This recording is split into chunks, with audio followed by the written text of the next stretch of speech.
Sou gestor cultural, produtor, e conheci essa dupla dinâmica aí. Ensaiamos fazer algumas coisas, mas a pandemia até nos afastou, né? Mas aqui estou, né, a convite deles, para conversar um pouco sobre a minha... Eu não sou acadêmico, eu sou até acadêmico de escola de samba, porque eu já tive escola de samba, mas eu não sou de formação acadêmica. A pessoa, você faz o quê? Eu digo, eu faço tudo. Eu sempre trabalhei com tudo, né? Tem uma historinha rápida que eu vou contar quando eu era criança. 50 anos atrás, quando eu tinha 6 anos, minha mãe... Não, a escola anunciou que ia ter um passeio. Imagine eu com 6 anos. Essa história que mostra um pouquinho como é que eu era. E como é que eu sou, né? A escola anunciou. Eu delirei, né? Porque saí da sala de aula para um passeio, eu não dormi o fim de semana, para chegar na segunda e ir passeio. E aí chegamos na escola, eu só tinha passeio na cabeça, sabe? Eu só pensava no passeio, no passeio. Sentei na cadeira, chovia, mas o passeio estava na minha cabeça. A diretora entrou, que ela tem uma conhecida minha até hoje. Ela disse, bom dia, gente. Não, Cidélia, ela faleceu, com 80 e poucos anos. Ela disse, bom dia, gente, olha, hoje o passeio não vai poder acontecer, está chovendo. Eu disse, como? Ela disse, não, porque está chovendo. Eu disse, não, eu vim da minha casa porque nós íamos fazer um passeio. Se não tem passeio, eu vou voltar para minha casa. Eu levantei e fui embora. Fui caminhando para minha casa, 6 anos. Alguns quilômetros, uns 20 quilômetros, 15, 20 quilômetros. Aí voltei. Bom, minha irmã chega em casa de tarde, na hora do almoço, e fala, manhã, a senhora não vai fazer nada? Minha irmã gêmea comigo, ela também tinha 6 anos. Ela disse, a senhora não vai fazer nada? Ela disse, meu filho, seu irmão é diferente. Entendeu? Essa diferença transformou-se para mim na escola num bullying, assim. Esse termo talvez não seja, mas vai se encaixar. Eu sempre esperei uma escola diferente. Eu sempre estou à flor da pele. Porque hoje é a primeira vez que eu falo assim com gente, que a gente sai lá na minha região, eu falo assim, onde eu moro, né? No meu projeto, a gente até se encontrou no sábado e domingo, mas assim, poder falar, se encontrar, assim, é uma emoção. Tudo para mim vira uma emoção, sabe? Isso parece mulher grávida. E aí eu sofri, né? Fui sacando isso no decorrer da escola, porque eu não concluí. Fiz o segundo grau e entrei numa crise danada, porque eu disse, vou fazer faculdade. Faculdade de quê? E por que é que eu tenho que fazer faculdade? Entendeu? Porque eu tenho que fazer faculdade. Mas eu já olho o mundo, eu já entalhava madeira com 7 anos, eu pintava, fazia teatro, eu dividia a casa inteira, eu fazia uma cidade na minha casa, entendeu? Eu convidava os vizinhos, eu cobrava assim R$ 2, eu fazia show com minha irmã. Então a gente queria uma coisa que pudesse agregar isso, né? Quando a gente chegava na sala de aula, eu até segurei a onda até a oitava série, eu acho. Depois eu acho que eu não. Eu fiz peça de teatro que a escola proibiu, sabe essas coisinhas? Fiz um cartaz com uma ilustração de Toulouse-Lautrec, e as freiras me chamaram porque achavam que era um cabaré mesmo, entendeu? E era um programa de televisão, porque a gente tem, como se lia pouco e se lê pouco, a gente montou um texto muito parecido com um programa de televisão, né? Porque era a informação que a gente tinha maior, que era a TV. Eu fiz um roteiro, fiz as cenas, tudo, mas não rolou. Então, eu acho que desde aquela época eu ando correndo para fazer coisas, né? E nessas coisas que eu fiz, eu administrei circo, não um circo de espetáculo circense, mas um circo como espaço cultural, né? A gente coordenava curso, dei curso de arte, sempre como autodidata, eu sentei e aprendi tudo na marra, né? Assim, fui pesquisar, fui olhar. Eu desenho muito bem, só que eu parei desenhando ao longo dos anos, né? E quando cheguei aqui em Salvador, a convite de Fernando Guerreiro, eu vim administrar um teatro de outro que eu tinha administrado já. Peguei o teatro, transformei no cinema há 21 anos atrás e há um ano e meio, 1 ano e 7 meses, nós estamos parados. Fizemos uma campanha, conseguimos arrecadar um valor que nos ajudou a estar aqui hoje, né? Pagou meu aplicativo. A gente não tinha um tostão, estou cheio de débitos de banco, todo mundo em sua escala aí sabe o que é, né? Um parente, um primo. Meus amigos que me ajudaram, me ajudam ainda, eu tenho um cliente meu que deposita R$ 120 para mim, que paga a minha internet. Então, esse tipo de coisa é bacana, porque de tantas divergências, né, a essa convergência das pessoas serem boas, né, serem generosas. E, no final de tudo, de todas as discussões, a gente tem que falar sobre isso. Você falou sobre afeto hoje, parece uma coisa, né, assim, mas não é. A gente quer afeto mesmo, né? A gente quer carinho.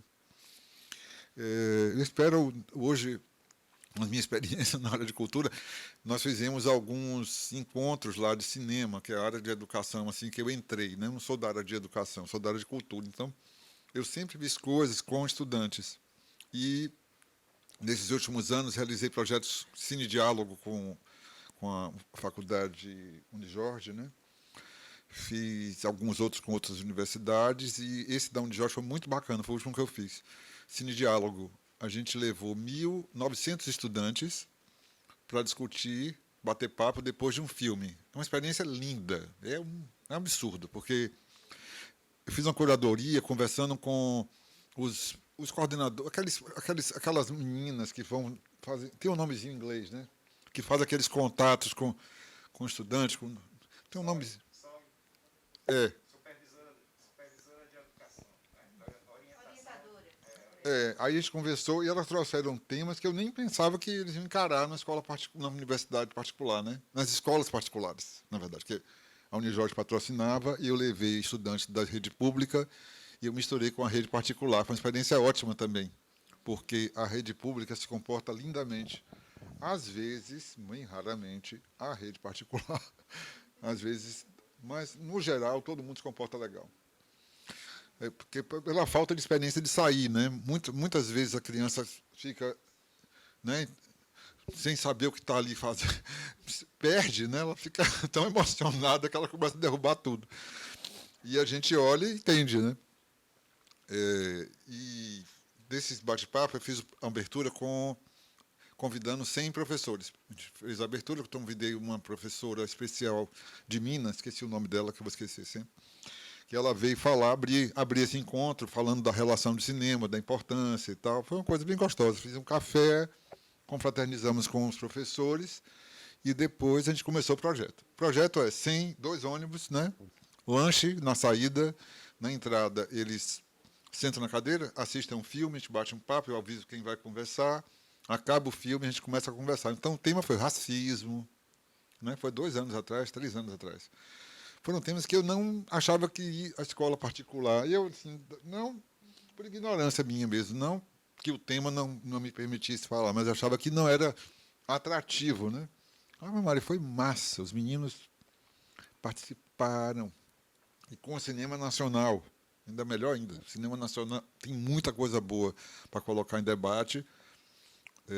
Desses 10 filmes que nós passamos, foram todos, assim, os meninos amaram, é, é uma emoção. Eles participam, eles dão opinião. Teve uma menina que queria cantar, sabe, assim, uma moça, né? Já, na verdade já era de primeiro, segundo ano, né? Já uma mocinha mesmo grande. Ela cantou, eu disse, você não quer cantar não, bora cantar. Porque sai do quadrado, né? Dá uma. Eu vou emendar com outra história, eu gosto de contar esses cases assim para contar um pouco dessa relação de eu como espectador e o estudante.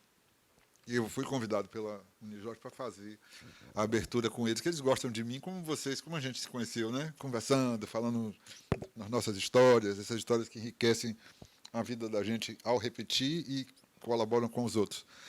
É, foi engraçado, sempre engraçado, sempre transformo tudo em alguma coisa engraçada. Nós sentamos na frente e os meninos assim subindo, porque a plateia lá do passeio ela é alta, né?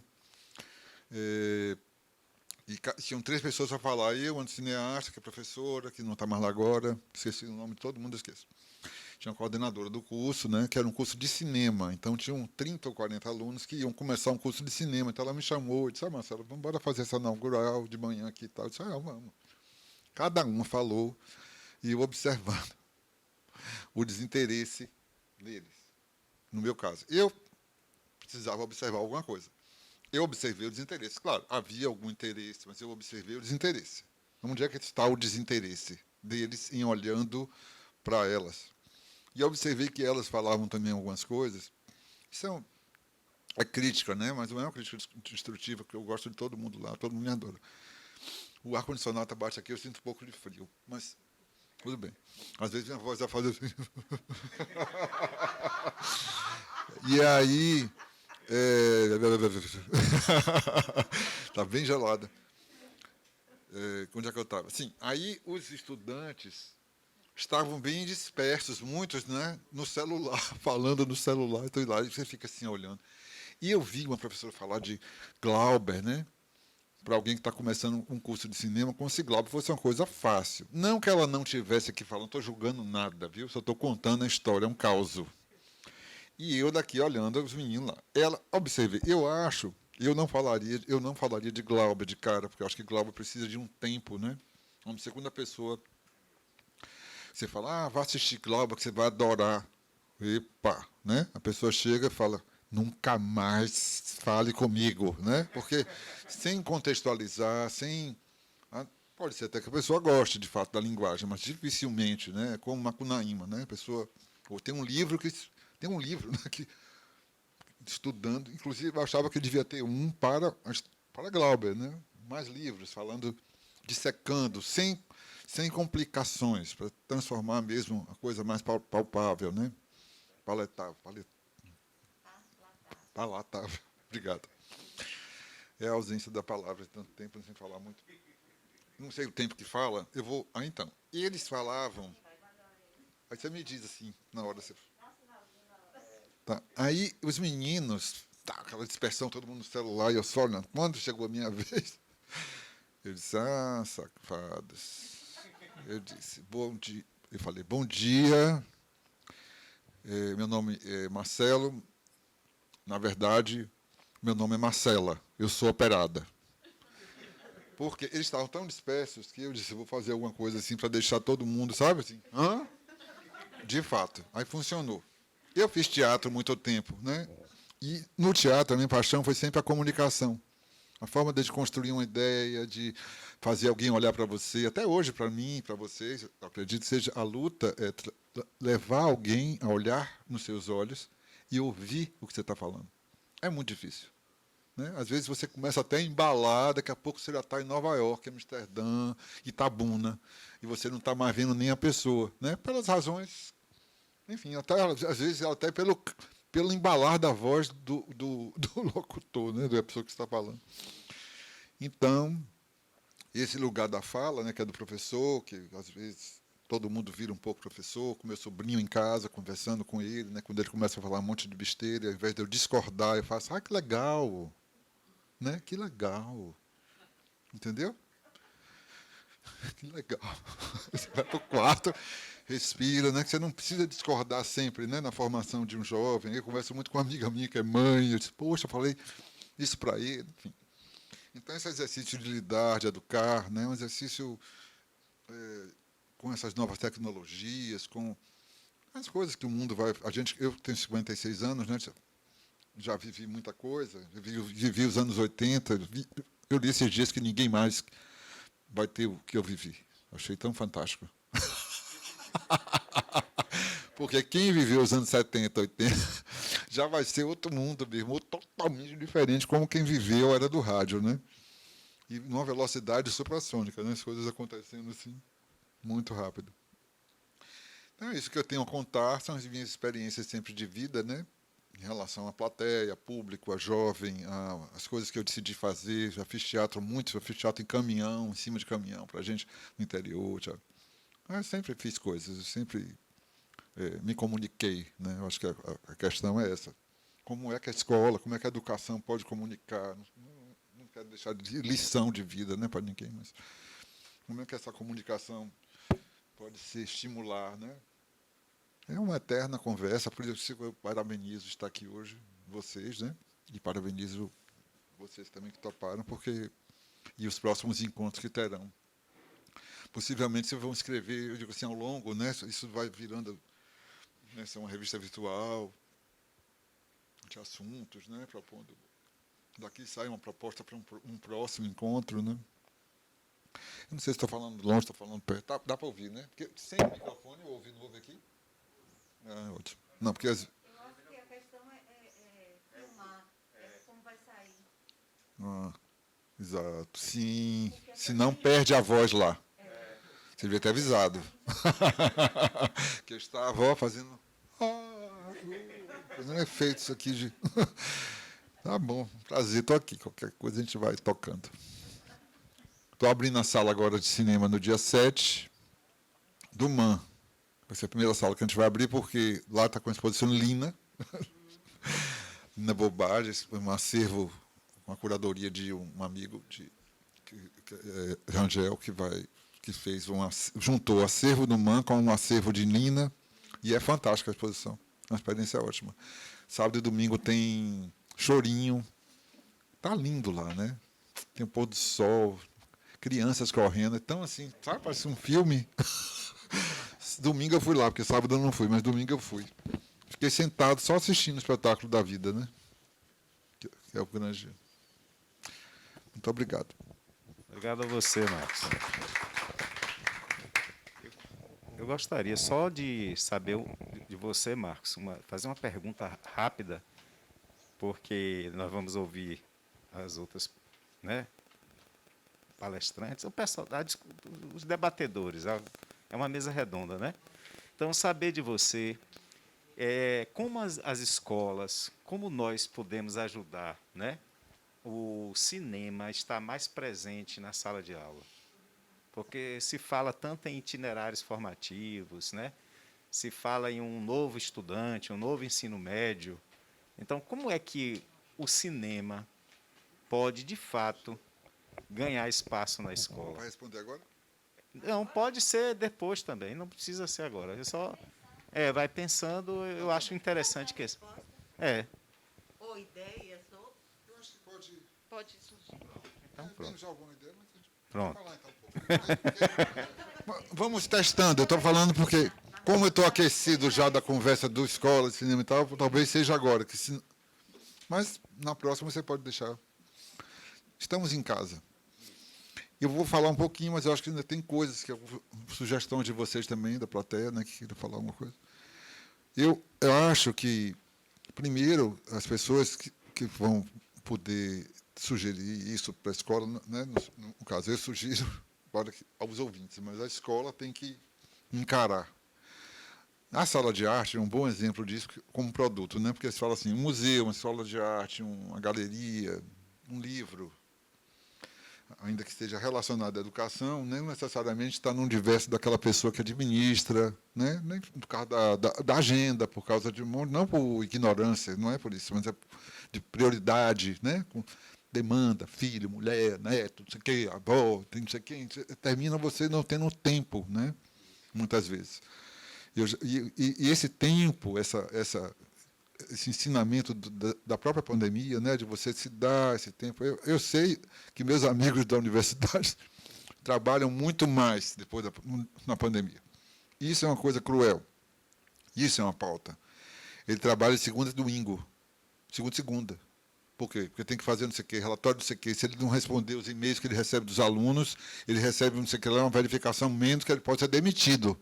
Ou seja, aumenta o número de estresse, o nível de estresse do professor, dentre outras coisas. A gente vai listar aqui, acho que tem muitas perdas. O trabalho tem tido muitas perdas na sociedade, né, nesse modelo chinês.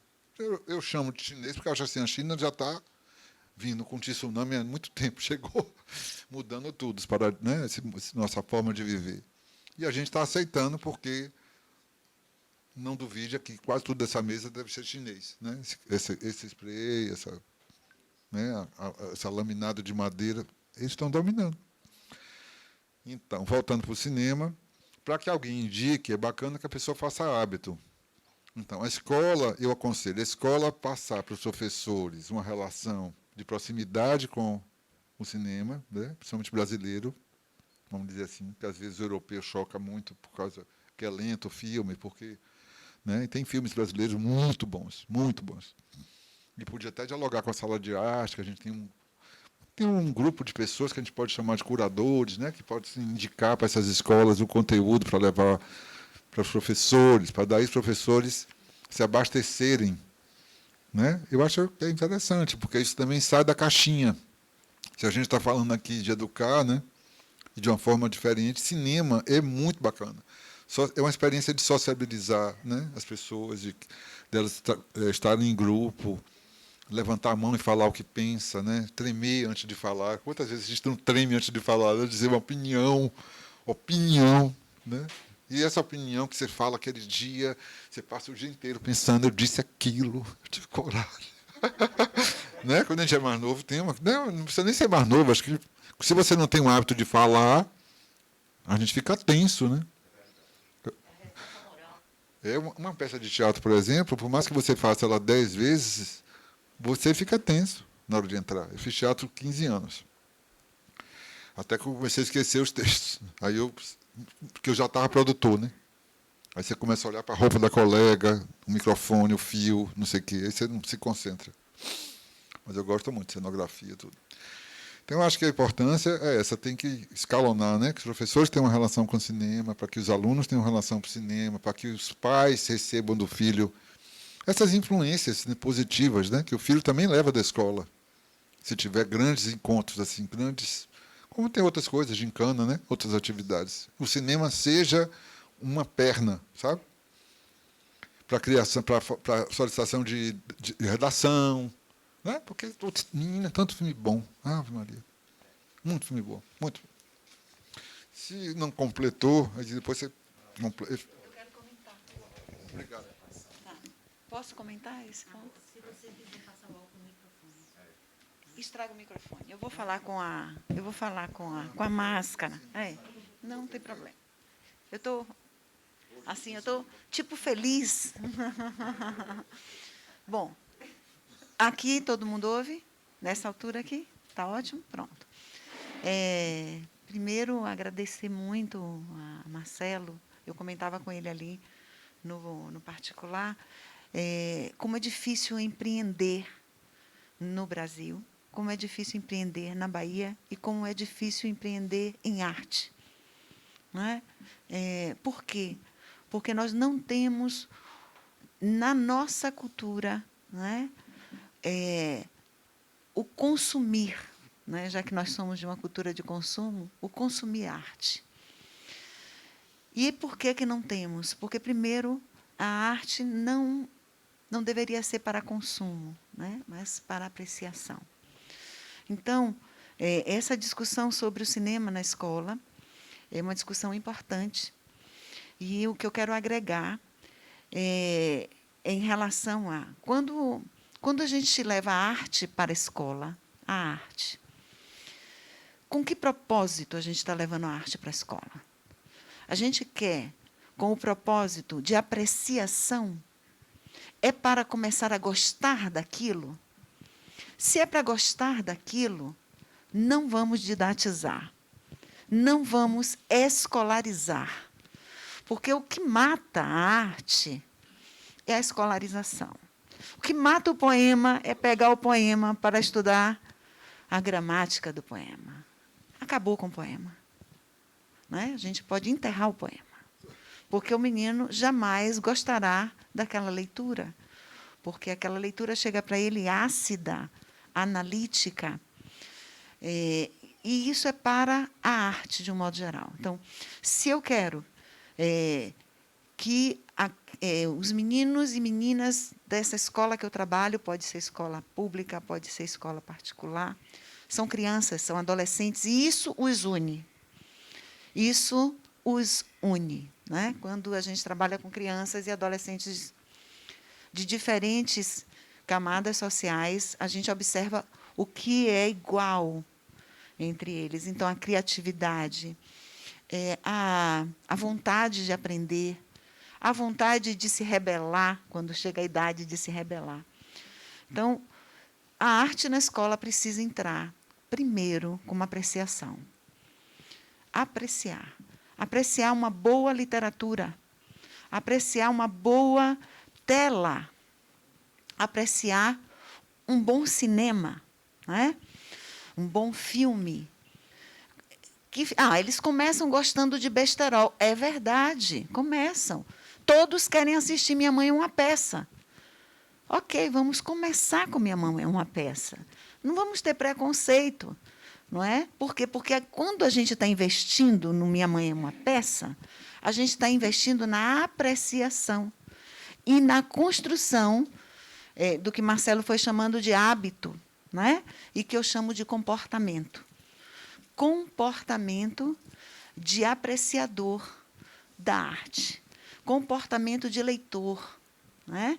Não sou eu aqui que chamo, tem um grupo de pessoas que estudam, que vão atribuindo, Délia Lerner é uma dessas precursoras e discutidoras disso no mundo, né? Que assim a gente desenvolve comportamentos. Então, ir ao cinema, chegar lá no cinema, comprar ou ganhar um saquinho de pipoca, entrar, conversar um pouquinho sobre aquilo, assistir, apreciar e depois discutir, são comportamentos. E isso precisa ser incentivado, isso precisa ser construído, isso é, gente, aprendido. As famílias que têm na sua cultura familiar essa apreciação construída, o que é que acontece? Levam suas crianças muito cedo ao teatro, levam muito cedo ao cinema, levam às livrarias, que agora a gente tem pouquíssimas em Salvador, para comprar livros, para sentar ali pelo chão e poder ler boa literatura, mesmo sem consumi-la financeiramente. Olha que coisa. E isso faz um percurso de criar este comportamento de apreciador da arte. Né? Então, primeiro ponto que eu acho que a gente, como professor, tem que ter cuidado é quando levamos para a escola a apreciação. O segundo ponto é da análise. A análise, a gente não escolhe tudo para analisar. Né? A gente estuda. Então, assim, quando eu levo um filme para estudar um conteúdo, eu levo e eu preciso também saber que propósito eu tenho com aquele filme. Muitas vezes, isso aconteceu muito há uns anos atrás, quando vamos inovar a tecnologia e vamos fazer uma aula diferente, vamos colocar um filme para os meninos. Isso ainda acontece hoje. Se coloca o filme e abandona-se os meninos ali. O que é que acontece quando a gente abandona? A gente não ensina. A gente não ensina a apreciar e a gente não ensina a analisar. Então, se o meu objetivo é análise, eu preciso criar procedimentos de análise. Né? Alguns já vão dizer assim, a gente faz um roteiro de análise. Perguntas, pontos. Ou eu posso parar o filme e comentar, e criar comentários do grupo. Isso requer um ponto que eu vou trazer quando estiver falando sobre formação de professor, que é planejamento. Né? Existe a intuição, mas existe a intenção. Então, o planejamento, ele nos salva e nos foca naquilo que a gente tem o propósito de ensinar. Ensinaremos? Não sabemos. Por quê? Porque a gente só vai saber se foi ensinado se os meninos aprenderem. Mas a gente só vai saber se eles aprenderam muitas coisas daqui a 10, 15 anos. Quando eles disserem assim, professora Lina, hoje eu gosto de ler poemas, gosto de ler poesia, porque você lia para mim na sala. Isso é algo que a gente só vê a longo prazo. Então, na escola, eu acho que a gente tem o repertório dos estudantes e tem o outro, que é da gente. Nós, como profissionais de educação, no Brasil, não temos também o comportamento de apreciar arte. Nós, porque trabalhamos muito, porque trabalhamos, às vezes, de 7 horas da manhã até 22 horas da noite, não temos tempo de nos dedicarmos a conhecer e apreciar a cultura. Seja ir ao cinema, seja ir ao museu, seja ir a um espetáculo. A gente pode dizer assim, porque tem um preço. Tem um preço. Mas a gente investe também em outras coisas, não é? Então, uma boa literatura, tudo isso tem preço, é verdade. Um bom espetáculo de teatro também. Mas, se nós quisermos ensinar um comportamento, vamos precisar aprendê-lo também. Então, se a gente pegar pelo menos uma vez por mês, vou assistir um filme diferente. Uma vez por mês, tenho uma chance de ir a um espetáculo de teatro. Vou a um espetáculo de teatro. E isso favorecerá essa construção, né, dessa aprendizagem, de fato, da apreciação da arte. Na verdade, eu estou ouvindo você, vou lembrando de coisas. Não, só complementando o que você falou, porque quando as pessoas têm um contato com a cultura, não tem como não transformar. Entendeu? Como a própria educação, né? Quando você tem um contato com a educação, mas a cultura é muito forte, porque ela te representa, né? Você olha para alguma coisa que você até não gosta, mas ela existe. É um exercício fantástico, fascinante. É muito bom. Muito legal a sua opinião, a sua posição. Muito legal.